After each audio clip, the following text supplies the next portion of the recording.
4 pánové. No jo, protože Warburg musel brzdit kvůli jinému zase. A nemáme. Sledujeme tady docela ojedinělej úkaz. A to jsou ale prasata jako u nás na té D1. No, to je ten Polák zase s tou dodávkou. Hňup, kam se hrne, dívej se, kolona v předjíždějícím pruhu. S Warburgem v čele. To je neuvěřitelný. Tak Amaze jeď, ať je ho nevidět ten Varťasa. Ale... No, tak teď si zase přejel, no to snad... Ne, už si zase zajel právě, že? A teď vás bude předjíždět. Takže pozor, ano, výborně, Warburg přejíždí do předjížděcího pruhu.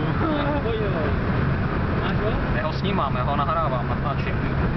Jo, to prostě běží sekvence. Mimochodem jeden 155. Díky.